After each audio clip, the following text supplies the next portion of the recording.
O my Jesus, I humbly bow before your divine presence. May your most loving heart help me to meditate on the 24 hours of your most sorrowful passion. In that passion, you wanted to suffer so much for our love in your adorable body and in your most holy soul, even unto death on the cross. O give me help, grace, love, profound compassion, and understanding of your sufferings as I now meditate this hour. For those hours that I cannot meditate, I offer you my desire to meditate them. Accept my intention to meditate on all the hours, even when I must sleep or perform my duties. O merciful Lord Jesus, united with you, grant that my intention may be profitable for me and for many, as if I had effectively carried out what I desire to do. I give you thanks, O my Jesus. I thank you for calling me to union with you in your prayer. To please you, I take your thoughts, your tongue, and your heart. I want to pray with them. I want to fuse myself in your will and in your love. I extend my arms to embrace you. I rest my head on your heart, and I begin. The 10 p.m. hour, the second hour of the agony in the garden. O my Jesus, an hour has already passed since you entered this garden. Love leads the way in all things. Love makes you suffer all at once what the executioners will make you suffer during the whole course of your most bitter passion. Indeed, love makes up for, and you suffer, what they could not inflict in the innermost depths of your sacred humanity. O my Jesus, I see that you are already wavering in your steps, and yet you want to walk. Tell me, my Lord, where do you want to go? Ah, yes, I understand. You are going to find your loving disciples. I too want to go with you, to hold you up in my arms if you stumble. O my Jesus, another grief fills your heart. They are already asleep. Ever compassionate, you call them, wake them, and admonish them, and with perfect fatherly love, you exhort them to wakefulness and prayer. But when you return to the garden, you bear another wound in your heart. In that wound, O my love, I see the wounds of all the souls consecrated to you. I see those who, either because of temptation, state of soul, or lack of mortification, instead of watching and praying close to you, relax and fall into sloth, instead of progressing in love and union with you. How I suffer with you, O passionate lover! I want to make reparation to you for all the ingratitude of your most faithful ones, whose offenses most sadden your sacred heart. These offenses are the ones who offend your most adorable heart, and the bitterness they cause you is so perversive and intense that you become oppressed and delirious. But, O boldness, love, the blood that already boils in your veins overcomes and forgives everything. I see you prostrate on the ground. You pray, you offer yourself, and you make reparation, and you seek to glorify the Father on behalf of all creatures. O my Jesus, I too want to prostrate myself with you to do what you do. But, O my Jesus, what do I see? I see you already burdened with all the sins of the world, our miseries, weaknesses, and enormous crimes, our shocking ingratitude, dreadful injustice, and brutal cruelty, our hatred, massacres, blasphemies, heresies, schisms, and abysmal human wickedness. They drive you onward and oppress you. They wound you and crush you. And what do? The blood that boils in your veins confronts all these offenses. It bursts your veins and pours out. It soaks your clothing and flows upon the ground, giving blood for offenses and life for death. Ah, love, to what state have you been reduced? You are dying. Oh, my good Lord, my sweet life, please do not die. Lift up your face from the ground, which you have bathed with your most holy blood. Come to my arms. Let me die in your place as I embrace you. But I hear the faltering and dying voice of my gentle Jesus saying, Father, if it is possible, let this cup pass from me. Yet not my will, but yours be done. My gentle Jesus, this is the second time that I hear you say these words. Oh, how your tortured voice pierces my heart. All the rebellions of mankind become present to you. You see, the fiat voluntas tua, which should be the life of every soul, rejected by nearly everyone. And instead of finding life, they find death. You want to give life to all souls and to make solemn reparation to the Father for all their rebellions. You repeat no less than 3 times, Father, if it is possible, let this cup pass from me.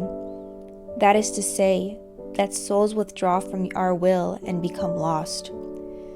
This cup is very bitter for me, yet not my will but yours be done.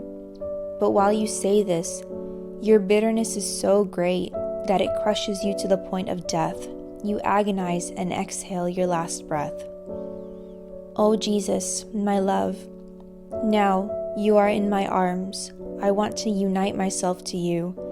I want to make reparation and console you for all the sins and offenses committed against your most holy will. At the same time, I pray that I may always do your most holy will in everything. Let your will be my breath and my life. May it be my heartbeat, my heart, my thought, my life, and my death. But I beg you, my Jesus, do not die. Where would I go without you? To whom would I turn? Who else could help me? Everything would be finished for me. Ah, do not leave me. Keep me always with you. Let me never be separated from you even for an instant. Rather, let me soothe you, make reparation to you, and console you for everyone. Because I see that sins of all kinds burden you. They weigh upon you, and they crush you. My love, I kiss your most holy head. But what do I see?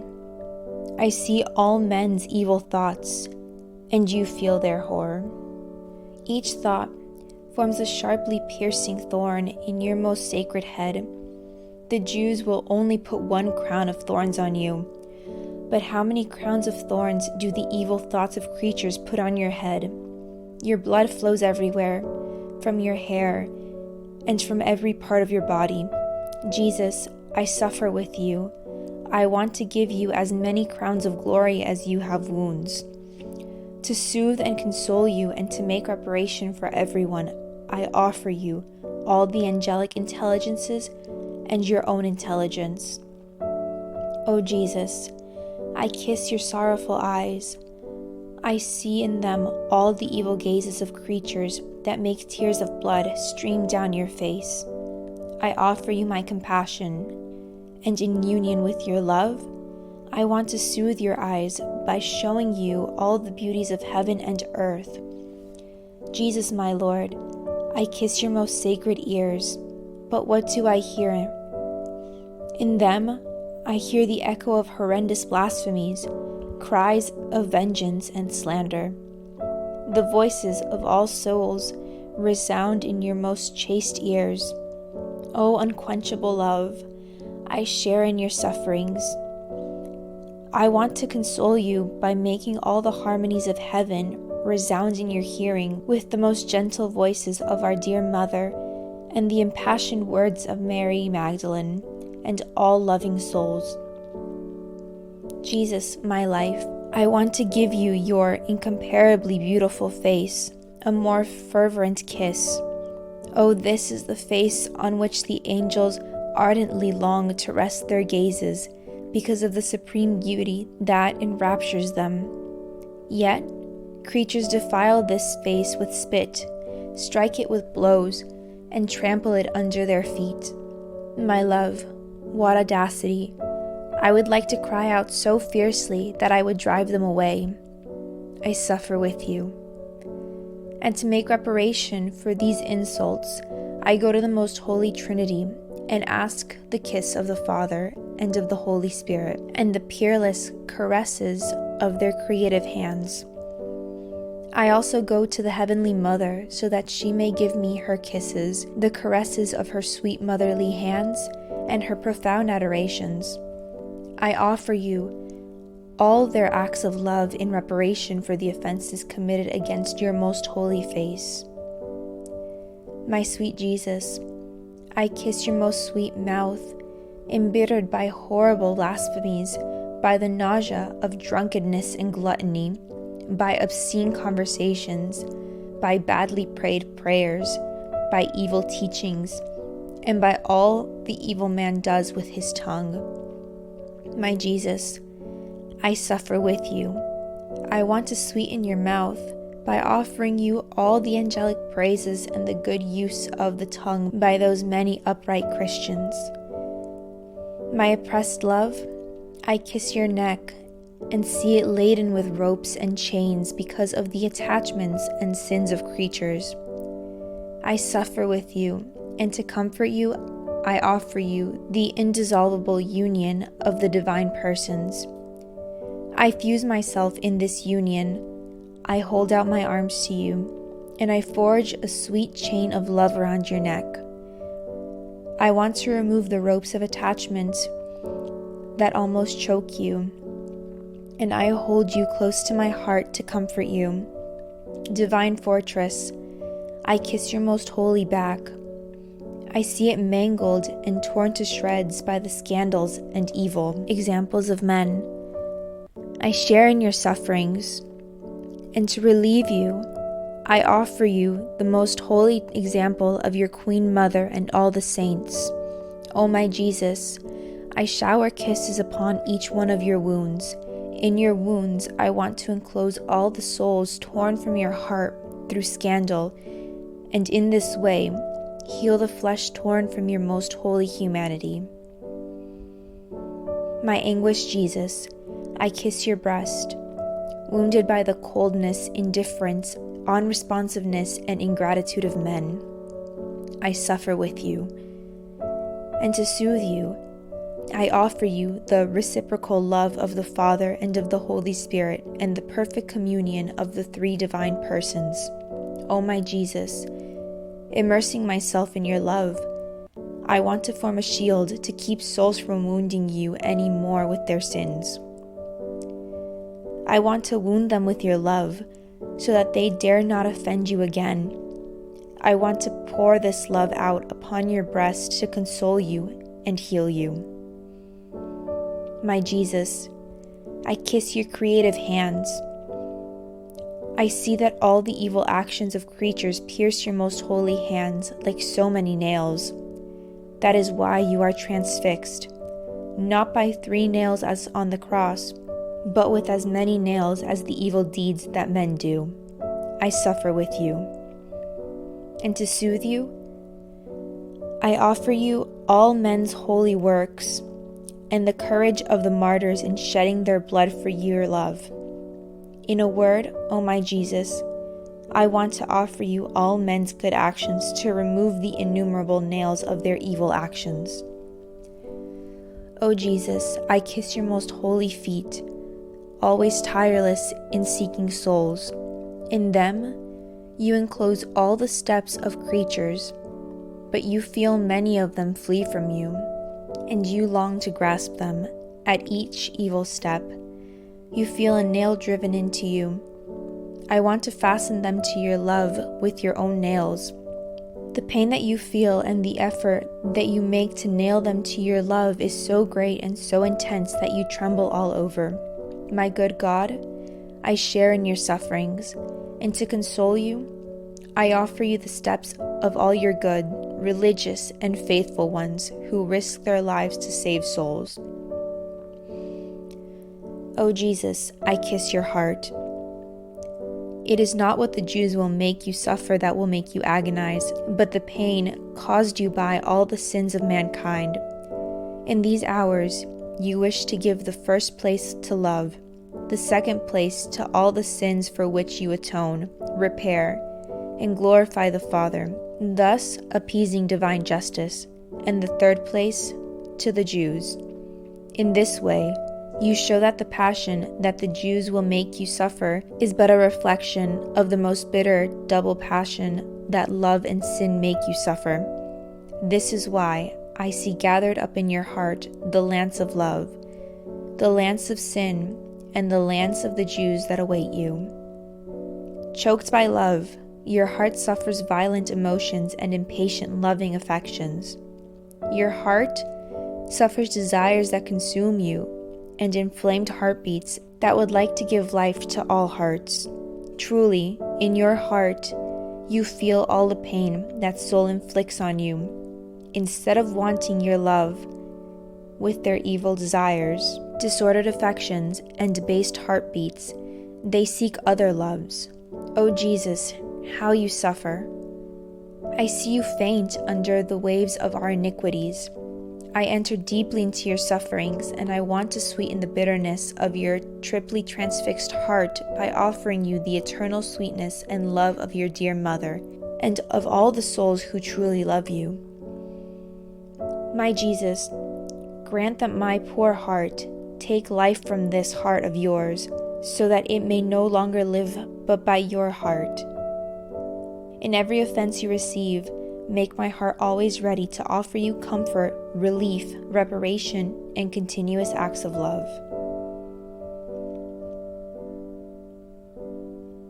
Reflection for the 10 p.m. hour. In the second hour of Gethsemane, Jesus was presented with all the sins of all times, past, present, and future. He took all the sins upon himself to give perfect glory to his Father. Jesus Christ, therefore, expiated prayer for and experienced in his heart the state of every soul without ever ceasing to pray. Now, in whatever state of soul I find myself, whether cold-hearted or tempted, do I continually pray? Do I persevere in prayer? Do I give Jesus my internal suffering as a reparation and relief so that I can reproduce all of Jesus in me, realizing that every affliction of my soul is an affliction of Jesus? And since they are afflictions of Jesus, I should place them around him to console and relieve him. If possible, I should say to him, "You have suffered too much. Take your rest, and I will suffer in your place."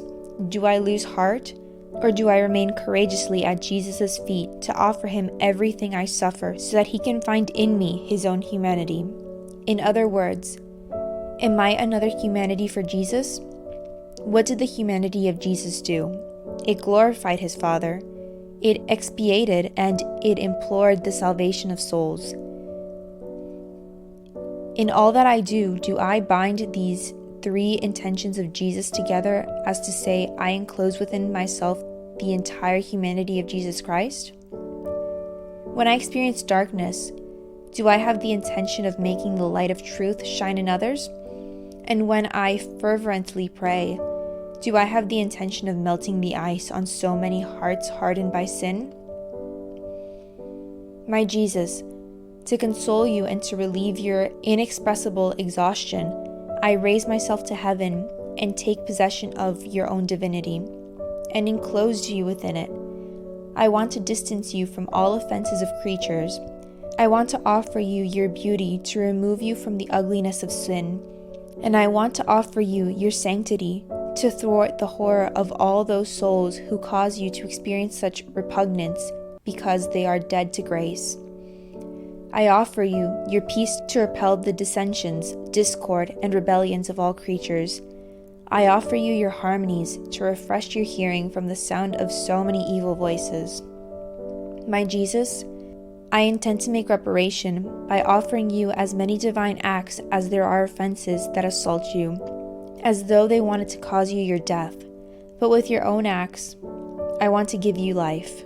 Lastly, my Jesus, I want to cast a wave of all your divine presence over all creatures so that upon experiencing your divine touch, they may no longer dare to offend you. Only in this way, O Jesus, will I be able to offer you compassion for all the offenses that you receive from creatures.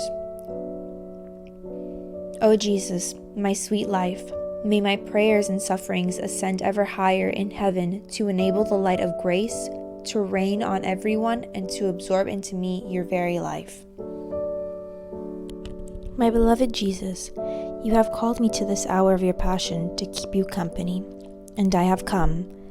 I seem to hear you in anguish, painfully praying, atoning, suffering, and pleading with the most moving and eloquent words for the salvation of souls. I try to follow you in everything. Now I owe you my most heartfelt thank you, and I bless you. Yes, O Jesus, I repeat my thank you, thousands and thousands of times. I bless you for all that you have done and suffered for me and for everyone. I thank you and I bless you for every drop of blood you shed. I thank you for every breath and for every heartbeat and for every step. I thank you for every word, glance, affliction, and outrage that you had to endure. In everything, O my Jesus, I intend to give you thank you and I bless you. O my Jesus, let my soul send forth a continuous flow of thanksgiving and blessings to you, to draw down upon all of us the stream of your blessings and graces. O my Jesus, press me to your heart. With your holy hands, mark each particle of my being with your I bless you, so that nothing but continuous hymn of blessings flow from me to you. My sweet love, I rest in your heart. I am afraid to leave it. Is it not true that you will keep me there? Our heartbeats will continually touch, so that you will give me life, love, and close the inseparable union with you. Please, I beg you, my sweet Jesus, if you see that I am about to run from you at times, let your heartbeat accelerate in mine. Let your hands press me closer to your heart. Let your eyes look at me and pierce me with rays of fire, so that I may feel your presence and immediately return to union with you. O my Jesus, be on guard so that I may not exhaust you. I beg you to watch over me. O give me a kiss, embrace me, and bless me. Give me your most holy hands, so that I can do all that I must do united with you.